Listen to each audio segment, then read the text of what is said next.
Charles for ಅಂದಾಗ ಇಡೀ ಸಂವಿಧಾನ ಬದ್ಧ ಮಾಡುವಂಥ ಉದ್ದೇಶ ಇರಲಿಲ್ಲ ಅಂತ ಇವತ್ತು ಪ್ರಶ್ನೆ ಮಾಡ್ತಾ ಇದ್ದಾರೆ. ಕಾಂಗ್ರೆಸ್ ಆಗಿರ್ಬೋದು, ವಿರೋಧ ಪಕ್ಷದವರ ಆಗಿರ್ಬೋದು.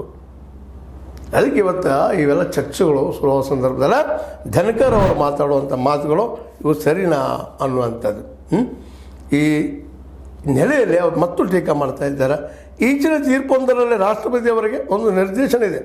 ನಾವು ಎತ್ತ ಸಾಗುತ್ತಿದ್ದೇವೆ, ದೇಶದಲ್ಲಿ ಏನಾಗುತ್ತದೆ, ನಾವು ಭಾಳ ಸೂಕ್ಷ್ಮವಾಗಿರಬೇಕು, ಪುನರ್ ಪರಿಶೀಲನಾ ಅರ್ಜಿಯನ್ನು ಸಲ್ಲಿಸಬೇಕೋ ಬೇಡವೋ ಯಾವ ಪ್ರಶ್ನೆ ಇದಲ್ಲ.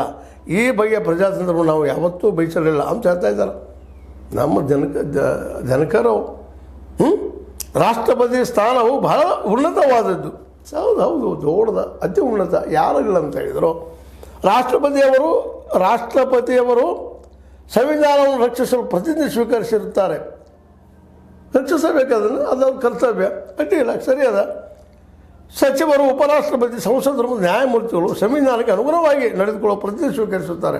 ಹೌದು, ಎಲ್ಲರೂ ಸ್ವೀಕಾರ ಮಾಡಿದ್ದಾರೆ. ಇವರೆಲ್ಲರೂ ಏನಾದರೂ ಸಂವಿಧಾನಕ್ಕೆ ವಿರೋಧವಾಗಿ ನಡೆದಾಗ ಅದನ್ನು ಪ್ರಶ್ನೆ ಮಾಡಬಾರ್ದಾ ಅನ್ನೋ ಇಲ್ಲಿ ಒಂದು ಪ್ರಶ್ನೆ ಅದ. ಇದಕ್ಕೇನು ಉತ್ತರ ಕೊಡ್ತೀರಿ? ಹೌದು, ಎಲ್ಲರಿಗೂ ಸಂವಿಧಾನ ಅಧಿಕಾರ ಕೊಟ್ಟದ್ದು ಈ ರೀತಿ ಮಾಡ್ರಪ್ಪ ಅಂತೇಳ. ಸಂಸತ್ತು ನ್ಯಾಯಾಂಗ ದೊಡ್ಡದಲ್ಲ, ನ್ಯಾಯಾಂಗ ಸಂಸತ್ತು ಅಥವಾ ಕಾರ್ಯಾಂಗ ದೊಡ್ಡದಲ್ಲ. ಅವ್ರಿಗೆ ಕೆಲಸ ಮಾಡೋದಷ್ಟ. ಇವ್ರು ಮೂರಿಗೂ ಹೆಡ್ ಸಂವಿಧಾನ. ಏನಾದ್ರು ಚರ್ಚೆ ಆಗಬೇಕಾಗಿದೆ. ಧನ್ಕರ್ ಅವರು ಅದ್ರ ಜೊತೆಗೆ ರಿಜಿಜು ಆಗಿರ್ಬೋದು, ರೈಟ್ ವಿಂಗ್ ಯಾವುದೇ ಇವತ್ತಿನ ಏನಪ್ಪ ಅಂದರೆ ಮಿನಿಸ್ಟರ್ಸ್ ಆಗಿರ್ಬೋದು ಅಥವಾ ಈ ಕಾರ್ಯಕರ್ತರಾಗಿರ್ಬೋದು, ಏನೋ ಅಲ್ಲಿ ಪ್ರಶ್ನೆ ಮಾತ್ರ ಅವ್ರು ಕೇಳಿದ್ದೀನಿ ತಪ್ಪಲ್ಲ. ಆದರೆ ಇವರು ತೆಗೆದುಕೊಂಡಂಥ ನಿರ್ಧಾರ ಅಷ್ಟೇ ಸತ್ಯದ.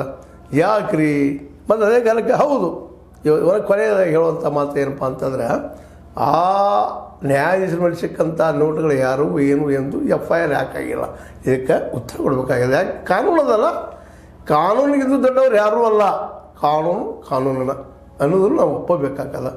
ನಮ್ಮ ಧನ್ಕರ್ ಅವ್ರನ್ನ ಎಲ್ಲ ವಿಷಯ ಟೀಕೆ ಮಾಡೋಕ್ಕಿಂತ ಕೆಲವೊಮ್ಮೆ ಹೌದು ಅನಗತ್ಯಗಳೇ ಮನಸ್ತದ. ಬಟ್ ಈ ಸಂದರ್ಭದಲ್ಲಿ ಇದನ್ನು ಮಾತ್ರ ನಾವು ಯಾರೂ ಒಬ್ಲಿಕ್ಕೆ ಸಾಧ್ಯ ಇಲ್ಲ. ಮತ್ತು ಒಂದು ಮಾತು ಕೊನೆಗೆ ಹೇಳೋದು ಮತ್ತು ಈ ಮೂರೂ ಅಂಗಗಳ ಕಾರ್ಯಾಂಗ, ಶಾಸಕಾಂಗ, ನ್ಯಾಯಾಂಗ, ಈ ಮೂರುಗಳಕ್ಕಿಂತ ಎತ್ತರದಲ್ಲಿರೋದು ಸಂವಿಧಾನಕ್ಕೆ ಬದ್ಧಾಗಿ ನಾವೆಲ್ಲರೂ ಇರಬೇಕಂತ ಹೇಳ್ತಾ ಅದನ್ನು ಪಾಲಿಸಲೇಬೇಕು. ಅಂದಾಗ ಮಾತ್ರ ಅಂಬೇಡ್ಕರ್ ಕನಸು, ಗಾಂಧೀಜಿಯವ್ರ ಕನಸು ಸಾಧ್ಯ ಅಂತ ಹೇಳ್ತಾ ನನಗನಿಸಿದ ಕೆಲವು ಮಾತನ್ನು ಹೇಳಿದ್ದೀನಿ. ಲೈಕ್ ಮಾಡಿ, ಶೇರ್ ಮಾಡಿ, ಕಮೆಂಟ್ ಮಾಡಿ, ಜೊತೆಗೆ ಸಬ್ಸ್ಕ್ರೈಬ್ ಆಗೋದು ನಿಲ್ಲಿಸ್ಲಿಕ್ಕೆ ಹೋಗ್ಬೇಡ್ರಿ. S16 ನ್ಯೂಸ್ ಅರ್ಥಾತ್ ಹೇ ಸೀತಾರಾಮ ಸತ್ಯದ ಕೈಗಳೇ ವಂದನೆಗಳು.